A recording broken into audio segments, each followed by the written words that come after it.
it's a moderated version of Al-Qaeda. You had the more hardcore wing that, formed ISIS, and we saw how that went. And then you have this more moderate wing, which I think looks towards a kind of technocratic Islamism, which, was really pioneered in Turkey, that measures development in shopping mall and mosque construction. And sometimes you even Nice. have a mosque in the shopping mall.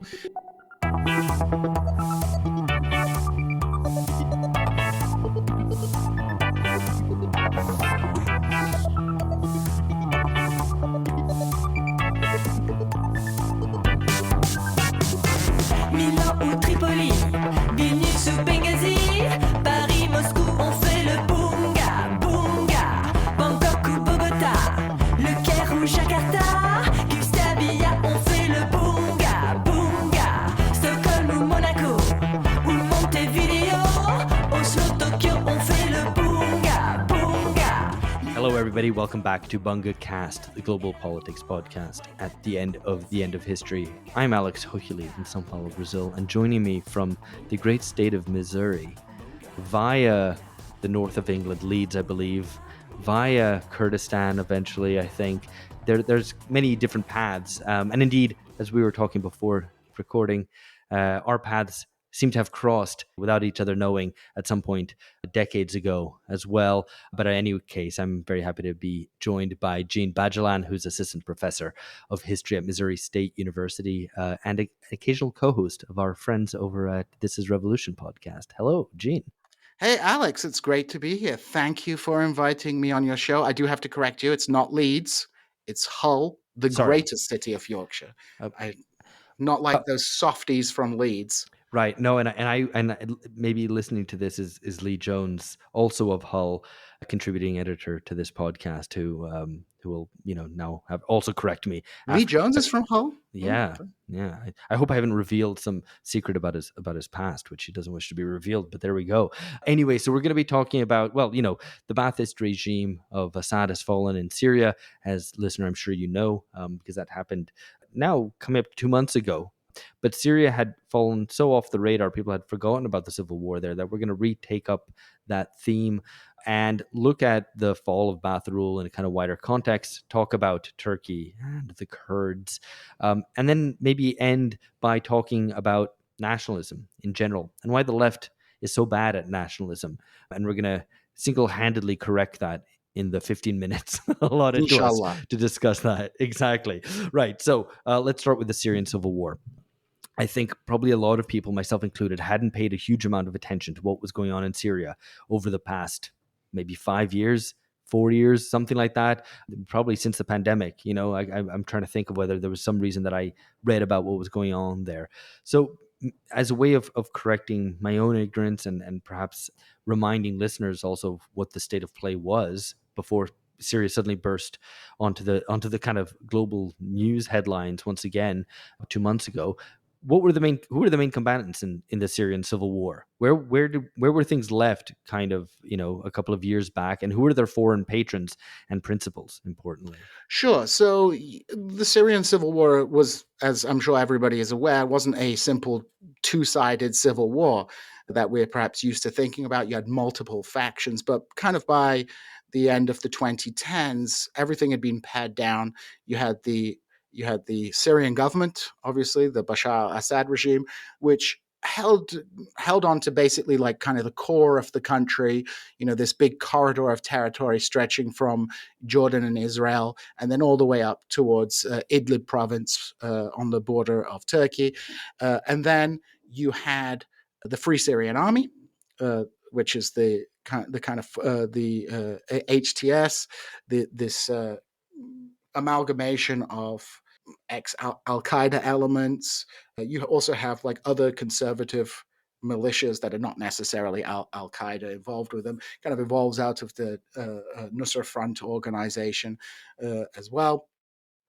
And then you have the Turkish-backed Syrian National Army, which was created by Turkey in response to the fourth player in the Syrian Civil War, which is the Kurdish forces, the Syrian Democratic Forces, which is a kind of umbrella group created by the United States to kind of hide the fact that they're working with I wouldn't call it the branch of the PKK in Syria, the relationship between the YPG and the PYD, the political party associated with the Kurdish militia, has connections with the PKK, obviously, but it's not quite let's say a subordinate branch of it. But you had this Kurdish group as well, controlling a huge amount of territory in the east of the country, including important farming lands and the oil infrastructure that's in Syria. There's not that much oil in Syria. It's pretty low grade.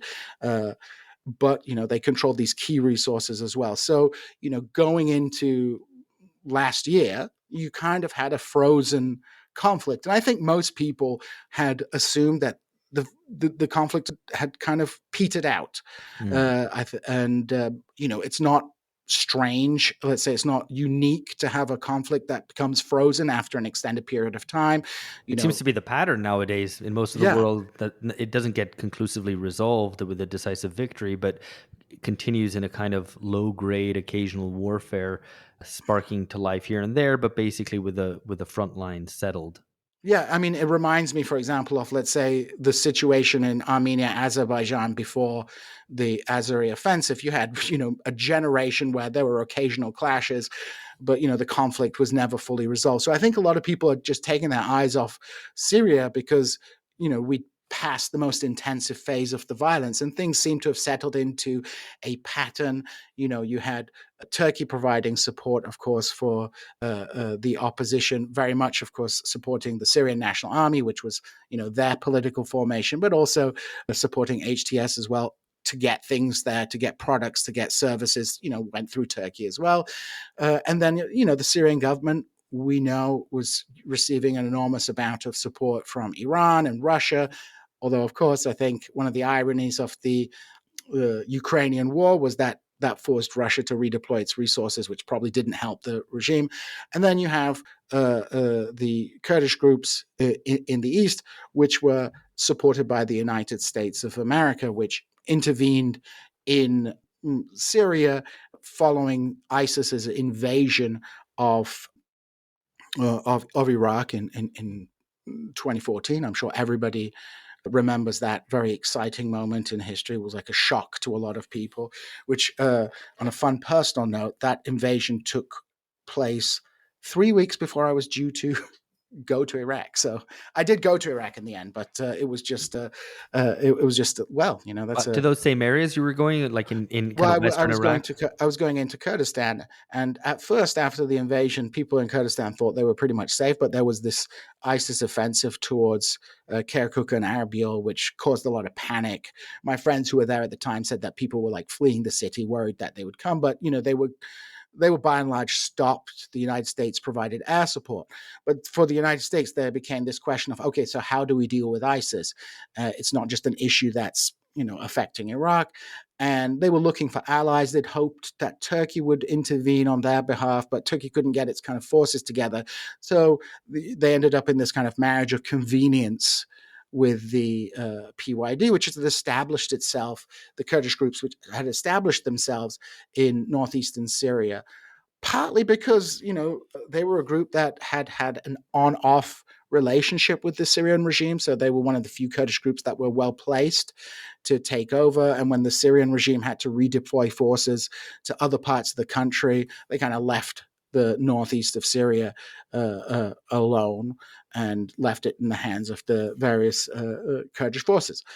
And the United States intervened, and they've been involved ever since, and they're still there officially on the grounds that they're continuing to fight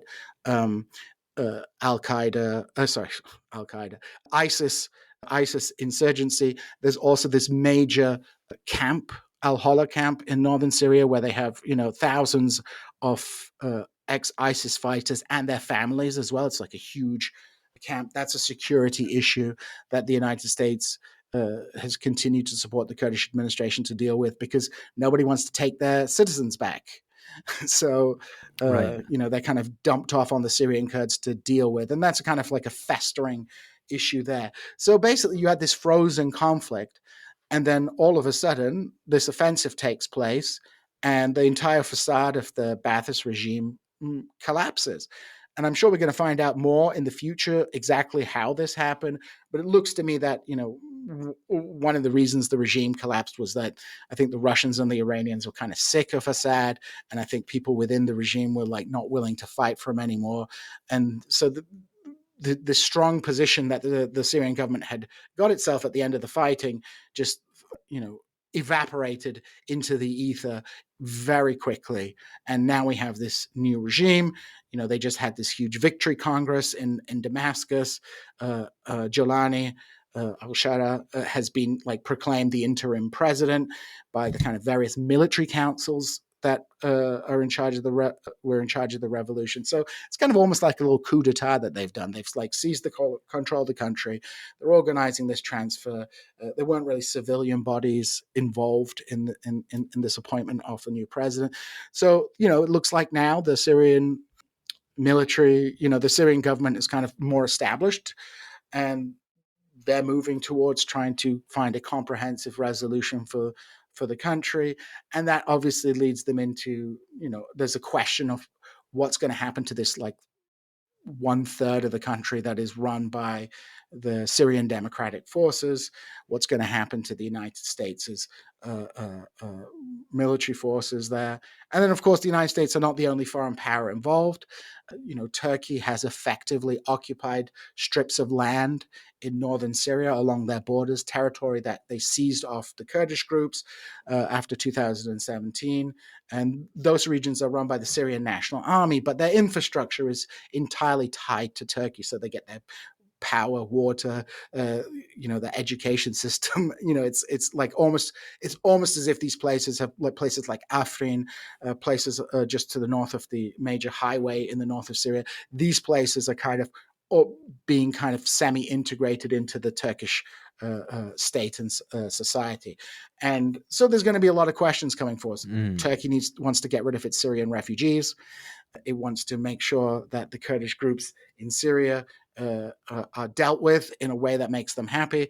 And so they've got a lot of interest in the future. And then, of course, there are other countries involved. Israel, let's not forget, has occupied the Golan Heights since the 1960s, but has expanded its sort of zone of control. The Golan Heights was a buffer zone. Now they've created a buffer zone for the buffer zone. Yeah. So this frozen conflict came apart very quickly at the end of 2014. And so 2024. Yeah, decades. They sometimes they happen in the space of months. The thing about this, I guess, is, and what I'm understanding from you is that the determining factor was geopolitical. Basically, that foreign powers let go of the rope or took their foot off the gas, or whatever metaphor you prefer, ever so slightly, and that was enough of an opening then for the Assad regime to lose its base. That would definitely be my interpretation. And again, we're going to find out more and more in the coming months and years. But yes, my suspicion is that geopolitical changes around the world increasingly meant that the Assad regime's foreign backers had fewer resources and less bandwidth to deal with the Assad regime. I think people were also sick of the Assad. I think they were a bit sick of the Assad regime as well. And once that balance of power, that very precarious balance of power, started to shift, then the whole facade of this frozen conflict came down. Right, and I guess what has been revealed is precisely that balance of power was fragile. It was probably somewhat less fixed and into place than people assumed at the time, or assumed. I certainly was not expecting it. This was something I was not expecting at all. It just came out of left field for me. So I guess Israel's war on Hamas and Hezbollah is also a factor here, right? Because it seemed that there's been a rearranging of the chairs, to put it lightly, in the whole region over the course of the last 2 years, which has been pretty rapid. And now, you're seeing it take place in Syria, which maybe, in retrospect, you go, well, actually, that does make sense that it would redound on Syria, eventually as well.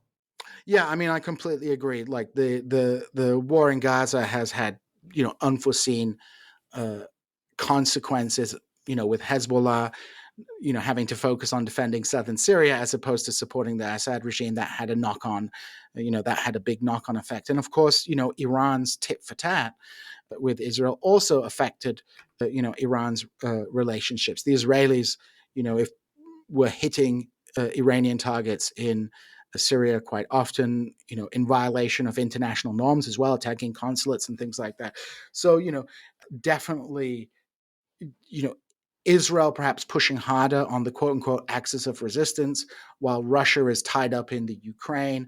This unfroze the conflict. But it also And seems kind of like something, I mean, maybe I'm being too kind of idealist in saying this, but something a bit kind of immaterial in this in terms of what effect Israel's attacks on Iran, for example, had on its authority within the region, and how credible it was as a regional hegemon. That Israel's ability to do this with kind of relative impunity. Iran didn't retaliate to the extent that some worried it might, and then that kind of a lot of things kind of seem to evaporate pretty quickly. Yeah, I mean, definitely Iran was increasingly Iran had a lot of prestige in the region, especially due to its involvement in the anti-ISIS operations and things like that. The Iranian Revolutionary Guard had a strong reputation, et cetera, et cetera. They have a whole network of militias and businesses and things all connected together.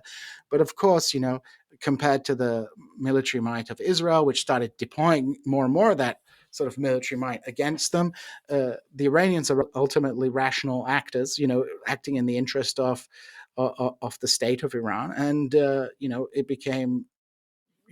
I get the sense from what I've been reading, and again, this is not really my area of expertise per se, but that I think the Iranians are moving towards kind of more defensive retrenchment kind of posture in the Middle East, because these have been very big blows. The fall of the Assad regime is a big blow because, for example, they won't get the money back that they lend them. Right. They've spent all this blood and treasure to protect a regime, which in the end, just collapsed in on itself. So this huge investment, and I don't know how that's being received in Iran per se, but it's not going to have a great effect on the legitimacy of the government as well. So yeah, I think the Syrian Civil War was always a kind of civil war which had multiple foreign actors involved in it, supporting key sides. So, in retrospect and hindsight, perhaps I shouldn't have been so surprised that big shifts in the global balance of power, especially with regards to Russia and Iran, the key backers of that regime, had repercussions which resulted in the fall of the regime. So now we're kind of at this position where we have this new government, we have this new, Al Qaeda government. There's not really, Al Qaeda is These are the moderated. moderate Yeah, rebels, yeah. yeah. Well, it's a moderated version of Al Qaeda. You had the more hardcore wing that formed ISIS, and we saw how that went. And then you have this more moderate wing, which I think looks towards a kind of technocratic Islamism, which was really pioneered in Turkey with the AKP. And I'm being a bit facetious, but it's a kind of technocratic neoliberalism that measures development in shopping mall and mosque construction, and sometimes you even Nice. have a mosque in the shopping mall. So it's kind of like having shops where you can buy Gucci branded hijabs and things like that. This kind of like very capitalistic, technocratic economic policy combined with like a social conservatism, which is not the kind of really counterproductive stuff that ISIS did, but it is kind of perhaps more moderate in that sense. And I don't mean moderate in a kind of normative sense. It's just less kind of ideologically extreme Yeah, than ISIS, moderated by commerce. but moderated by commerce. Yeah. Right. No, I mean, I think that's very interesting. I mean, that's perfect the way you put it, and I think that we'll come back to this because it, I think, points to a kind of direction across the region, or maybe that's a question we want to explore. One interesting thing, I mean, this was kind of been memed, but and maybe I'm retelling stale memes on the podcast, which is of course criminal. But there were pictures of Al Jalani, the HTS leader, kind of looking increasingly like Zelensky, basically. Like kind of more trimmed beard and kind of looking, didn't have a kind of long hair or big beard or anything like that, and wearing kind of military fatigues and looking kind of, or maybe wearing a suit. I can't remember now, but in any case, was kind of trying to present an image particularly to the West, of kind of a man you can do business with, I guess. And that alerted me to the fact that, when there's a civil war like this, or there's or a revolution even, you're able to kind of read the ideological direction of things, or the ideological climate. And at a certain point in time, this sort of thing would have been, you would have seen the banner of Arab nationalism raised, for example, if we were talking 50, 70 years ago. Nowadays, it's not entirely clear what banner there is. Obviously, we talked about moderate Islamism, about measuring development in terms of shopping malls and mosques, but and at the same time, we're dealing with a context in the Middle East of the US kind of pivoting away to it, looking more towards Asia, less directly interested in the Middle East, and the Middle East seeming to have less at stake in terms of world affairs as a whole. This isn't any longer where matters of great power competition will be decided. It seems like, at least at this moment in time in 2025, I think we can agree that's the case. And yet, I think when you look at what the HTS are doing, having taken over, a lot of it is like overtures towards the West, right? They want to be seen as kind of, they want the imprimatur of Western kind of legitimacy, I think, right? So it's not like they've taken over and they're like, we're going to do our own thing. We're pursuing an Islamist government here, or creating a new constitution based on our principles. It's kind of at least with one eye to what the West will accept, right? I mean, I think that's that's exactly what's happening. I think they do not want to get into a conflict with the West right now. They've just won a victory. They've seized control of the country. They seized control of what remains of the apparatus of the state. They've disbanded the Syrian army and sort of reconstituted it again with their cadres involved, et cetera, et cetera. And the last thing a new regime needs is foreign intervention. I'm sure they're aware that foreign intervention is extremely, can have an extremely decisive effect on things. And if you look at, and they don't want to deal with those kind of issues. They don't want to be isolated from the international community. And I think there's a realization is that you have to make some kind of modus, you need to have to find a modus vivendi with the West, because you don't want to end up like Iran, being kind of cut off from foreign investment. And I think what's going to happen, my prediction, is that Syria is probably going to end up a little bit like Iraqi Kurdistan, an economic colony of Turkey, where the shops, the brands, Turkish capitalism can expand into those areas. Like one thing when you go to Iraqi Kurdistan and the rest of Iraq as well, but it was kind of pioneered in Iraqi Kurdistan, was like you'll notice like all the Turkish chains are there, right? There's a KFC, yes. There's a Church's Chicken, which they call Texas Chicken there, because I guess church is not a good word to use. But most of the chain stores, furniture stores, clothing stores, they're all Turkish companies. So I think they're gonna try and attract Turkish investment into their country heavily. And of course, Turkey is part of the Western Bloc, however difficult its relations is. So I think they're trying to pursue a what happens inside that country is a different matter. But when it comes to external relations, I don't think that it's not like 1979 Iran, where there's a kind of very early on, there's a kind of, you have the hostage crisis, you have this kind of big anti-American push, because of course their main opposition was not an American-backed regime, right? So they don't necessarily have the kind of same ideological opposition to the United States that, let's say, other Islamist groups have had in the past. They might still be anti-American. That's not that's not necessarily contradictory to them trying to make a good relationship with the West. But I think they want to get Syria back into the international community. They want to get money coming into the country in order to secure their power, because I think they realize, we have to deliver some goods to our constituency in order to secure our position. Right. And I mean, the contrast, I think, with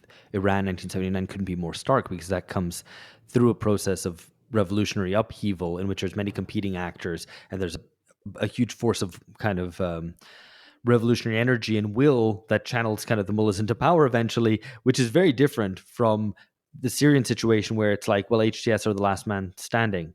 Yeah, the collapse into apathy. Like you don't. There is a if you if you indulge me for a second. I'm a big war gamer, and I war game historical war games. And there is a great war game set which is designed for rules played between 1920 and 1940. And the main mechanic of that is like whose guys are going to run away first, right? It's not so much Right. about like killing the other side, it's more about demoralizing until they collapse. And I think that's what we've seen here. It's not like a huge revolution. That revolutionary upsurge had long since petered out in Syria, so it'd become this war of attrition. And I think there's the apathy on the side of people towards the Syrian government, because you even have pro people who I'd say are let's say pro Assad people, or people who are Assad sympathetic in the Western left media sphere, who will be, when they're being candid, will say like, well, Assad, he used the stick, which he had to do because it was a war on terror, but he didn't use the carrot enough. He didn't do reforms. There was still too much corruption.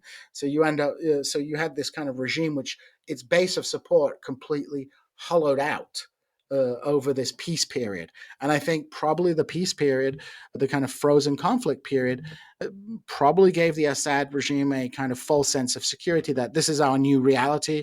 We control most of the country. We control the best parts of the country.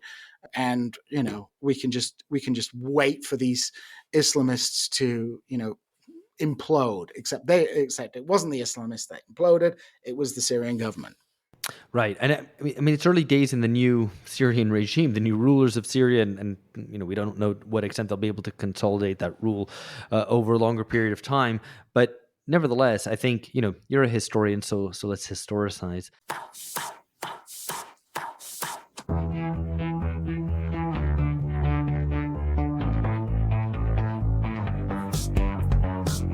This moment closes the book on two different chapters, if that's the right sort of analogy.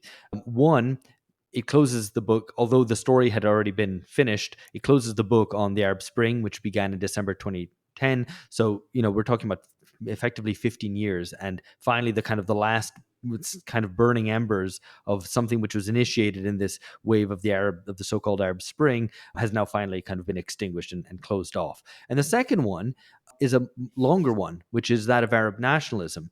And, it's kind of most notable political representatives as an organization, which is the Ba'ath Party. Probably the last one standing again falls.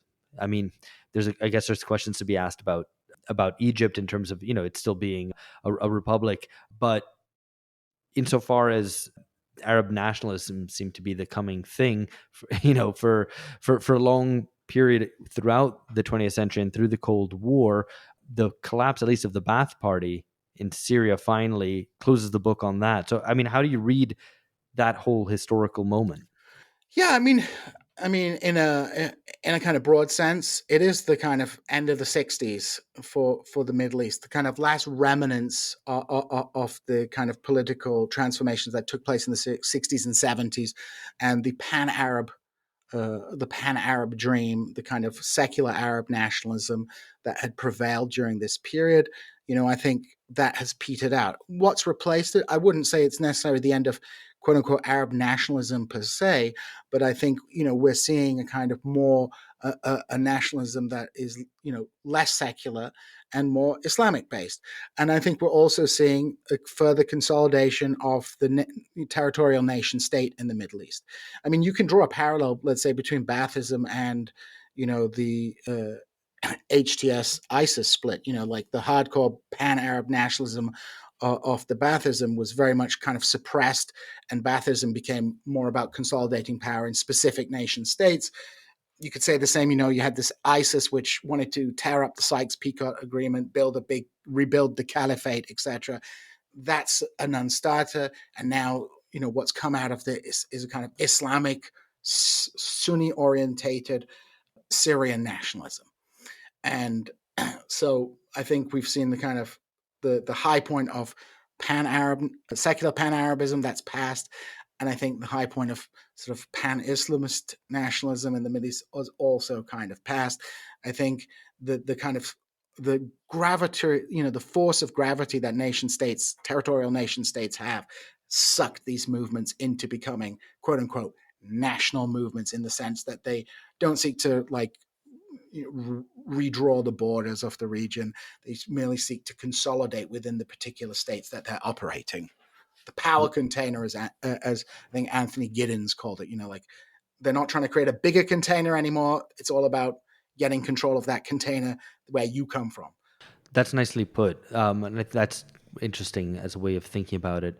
If I could be cheeky, probably you could say, you're talking about the end of the 1960s in a way of kind of secular Arab nationalism. But I mean, maybe you could even see the Arab Spring as a very belated kind of global 60s of protest movements as well. Maybe I'm talking nonsense, but that just kind of occurred I to tend me. to see the Arab Spring as kind of like the Middle East Occupy moment in a sense. But that itself is a kind of repetition of certain tropes and modes of doing politics that are inherited from the 1960s and from the New Left. I mean, I think that's a reasonable assumption. But even in these movements in places like, they were quite different across the region. In Egypt, for example, which has a long history, which in many ways is the oldest nation state in the Middle East. In certain ways, where you have the kind of foundation of a modern bureaucratic state right at the beginning of the 19th century. The the movement was very much kind of directed at the cause of power, whereas in Syria you ended up kind of this decentralized civil war taking place. But yeah, I see, we could see this as a kind of, perhaps as a end point of the 60s, but also the beginning of some kind of new politics. I don't really know. I haven't myself fully come to grips with, what the Arab Spring was. And I think it's going to be a little bit more time before we kind of see where this is going. Although I think, one thing that it did show is kind of this, what's his name, Blevins' argument about protest not working. Mm. This is the prime example of it, right? Where you have these big protest movements, and then what happens is like everything just gets restored, or you end up in a like endless civil war. We see that in Yemen and places like that. And I think it speaks to actually politics without any vision, because, it's not a Middle Eastern example, but I remember a few years back, there was a kind of uprising in Sri Lanka. And, people stormed into the presidential palace. And what did they do there? Got on the exercise bike, took a dump in the president's toilet, Right. like went through his fridge. Once you get there, it's like, well, what do you do? Right. These economic problems that were, that lay at the root of the Arab Spring, that sort of compounded the political issues. A new government can't solve those. Like Jelani's not going to be able to solve like the profound economic problems, facing Middle Eastern societies. Like there's no vision to go beyond that. Yeah. It's because he's going to bring back, I think, neoliberalism. Well, guess what? Assad was doing. He was doing infitah, which is this whole neoliberalization policies that date back to the Egyptians in the like 70s and 80s, and then spread to places like Iraq and then to Syria.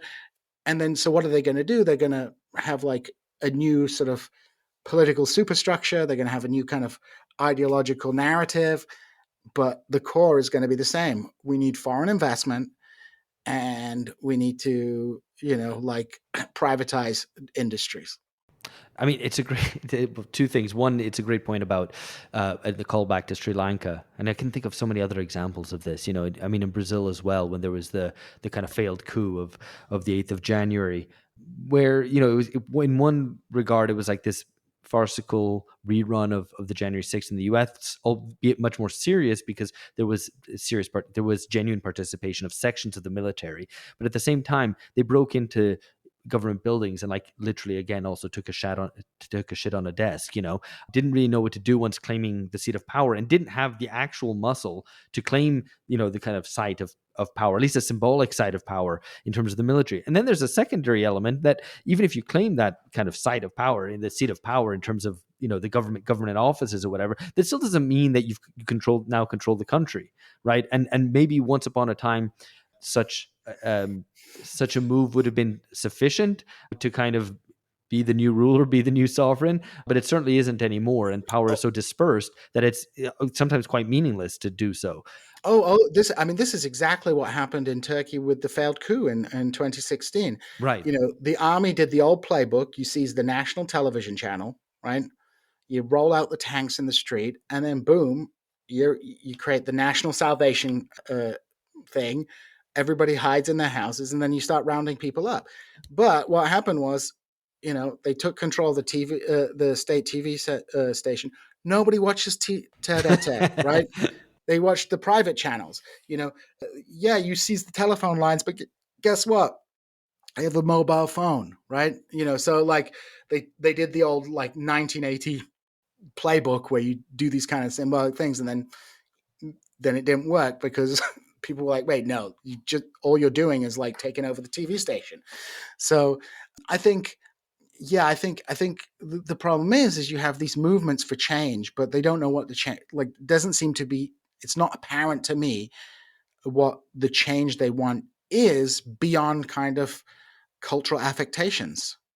Yeah, and that's right. I mean, it also, it can kind of laugh at these pretensions, but at the same time, it's obviously disheartening to those on the left who would wish to also imagine themselves one day storming one palace or the other. And it's kind of, you learn that in the 21st century, storming palaces is kind of a meaningless and ineffectual political move. The other point about the Arab Spring, just in terms of trying to historicize that and kind of closing very belated closing the book on a story which we knew was already over and we've known it's over for, maybe 12 years, something like that, right?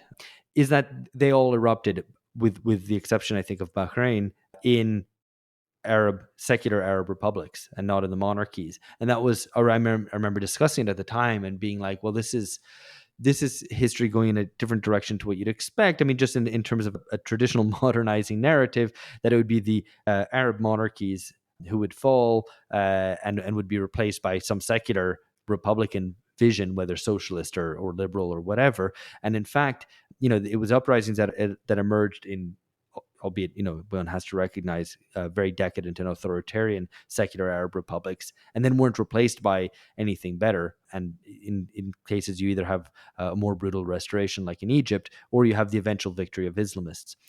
Yeah. And then even in a place like Tunisia, where, which was often cited as the kind of success of the Arab Spring, the Islamists came into power and they were relatively moderate in power, but then they still got ousted as well. They still got the boot on them. So, I mean, it's because like there were these very fundamental problems in these societies deriving from, economics, like unemployment, overeducation, et cetera. And these regimes just don't seem to be able to cope with it. And then when you have one regime collapse, the people who are overthrowing them don't have a program beyond.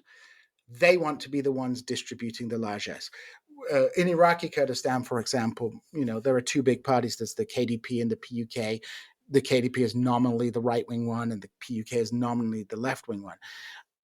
But when you actually speak to people talking about what they're complaining about, they're just annoyed that they're not the ones distributing the patronage within this. They want to be the ones in charge of the patronage system. So we kind of have this, like, very fundamental problems in these societies. And I don't know how you get out of it. It doesn't seem like you have, there isn't a kind of vision anymore, especially with the absence of a left. It's just, how do we attract international investment? And then maybe can we turn a bit away from the West by relying on China, perhaps, Yeah. But ultimately, I mean, this is why, for example, I guess Ahmadinejad is upset about potential Chinese influence, because it's like, well, are we just trading one imperialist for another imperialist overlord?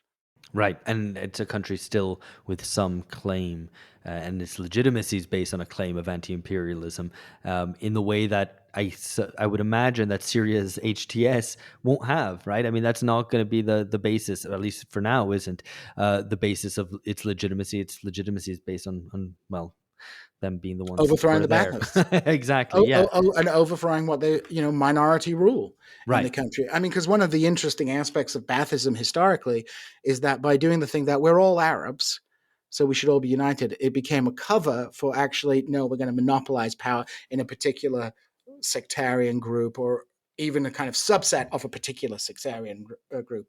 Like, Saddam Hussein had to consolidate his power in the Sunni community before, as well, which became his base of power. So, yeah, these guys, this was, not so much driven by anti-imperialism, but against the kind of legacy of these Ba'athist regimes, and it became a crisis because the kind of social contract between Arab socialism and the broader public was breaking down under the exigencies of neoliberalism.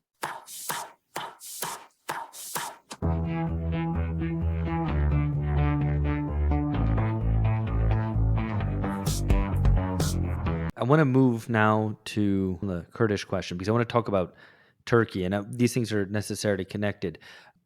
But I want to come on to, effectively, Turkey seems to me to be the winner of the past decade, one of the winners, along with Israel and Saudi Arabia. But where does this leave the Kurdish question now, for those who haven't been following? I mean, there was obviously, we did some episodes on it back in, I think, 2019, around then. That was already towards the kind of end of the fall of Rajab. I think that was the episode title we had even. And we had discussions on the podcast as well about whether the Kurds were wrong to rely on effectively US air power, and whether their opportunism was the correct decision under constrained circumstances, or whether it was tragic and stupid. And I wonder what your take is on that, looking back. I mean, it's an interesting, in terms of the Kurds in Syria, I mean, the choice that was facing the Kurds in Syria in 2014 was like, get exterminated by ISIS or accept US help. Mm. Now, in retrospect, you can understand why people in the West would be like, well, you're selling out to the imperialists, but that really doesn't make a difference to you when you're on the ground and you're facing an offensive from ISIS, which was doing pretty horrible things to people at the time. So, I'm not, I mean, overall, I think from the perspective of Americans, every imperial intervention strengthens the military industrial complex at home. So, when, and I've written about this before, when opposing imperialism, you don't really need to debate the character of the people who are being supported or being fought against. That's kind of irrelevant. The problem is that it enhances the military industrial complex at home. But from the Kurdish perspective, or at least from the Syrian Kurds perspective, and I would say, this was broadly felt across the, larger Kurdish community in the Middle East, was like, well, people can complain about anti-imperialism, but at the end of the day, it's not the United States that was oppressing Kurdistan directly. It was, the Arab regimes, the Turkish regime, et cetera, et cetera. So, and it was would you, if you had ISIS coming from you, would you care where the weapons came from? Probably not. I think it was an inevitability that they would take that deal. I don't find it particularly helpful, people berating Kurds for being stooges of imperialism, because I would make the point, the fact that Kurdish political parties often rely on the United States is a reflection of the failure of liberalism and socialism in the Middle East, because you have these kind of exclusionary nationalist regimes that end up sort of consolidating Kurdish national identity. Eric Hobsbawm says, it's not nations that make states and nationalisms, it's nationalisms and states that make nations. And I think if I would have added to that the line, and sometimes they create the wrong nation through the policies that they pursue. And, I would say one of the biggest Kurdish nation builders in history was Saddam Hussein, by imposing a kind of collective trauma on the Kurdish community in Iraq. So the Kurdish question remains very much alive in Syria at the moment. Turkey wants the SDF to be dissolved. It wants the PKK cadre that is the PKK, the Kurdistan Workers' Party, which is the kind of Turkish-based movement. They want those removed from the country, and they want the region to be reintegrated into a kind of centralized Syria. The Syrian government is saying that while it will kind of accept cultural rights, they want they will not contemplate a kind of federal or decentralized regime. And interestingly enough, the Kurdish forces are, they say they don't want federalism in the same way as exists in Iraqi Kurdistan, but they have this kind of canton-based decentralized system that they're looking towards. And more specifically, and I think this is probably the biggest crux of the issue that's causing tensions at the moment, is the fate of the armed wing of the Kurdish movement in Syria. Mazlum Kobani, the kind of generalissimo of Rojava, is wants to have, doesn't have a problem with having those units integrated into the Ministry of Defense in Syria, but he wants them integrated as units, whereas the Syrian government at the moment is saying, well, no, you could join the army, but you can't join as kind of distinct units. So basically, they want to dissolve the armed wing of the Kurdish movement in return for some promises of cultural rights. And I think that's going to be a difficult sell because, the Syrian Kurds have not had a great relationship with Syrian central governments. And, Turkey continues to attack. I mean, I think it was yesterday, Turkey did an attack which killed like 23 fighters. Turkey has been consistently attacking civilian infrastructure, water treatment things, and stuff like that. So there's kind of this ongoing pressure, and I think the calculation for the Kurds, especially, is like, well, why would we disarm in terms of in terms of a promise? So we've kind of reached this impasse now. While the United States is still there, you have fighting around the edges. You had the Turkish proxy forces attacking the Syrian Kurds during this big offensive. People didn't pay much attention to it, but they see some important territory of the Kurdish forces. But there's going to be these tensions between these two sides, and then also within the Kurdish zone. Not all the territory controlled by the Syrian Kurds is Kurdish majority. So there are big social tensions with Arab tribes in places like Raqqa, which was the former ISIS capital, which is under the control. So the Kurds are facing kind of external pressures and also internal pressures. But the United States is still there as a counterbalancing force. If it leaves, I would suspect that the first thing you'd see would be a joint Syrian government and Turkish offensive to, retake the territory.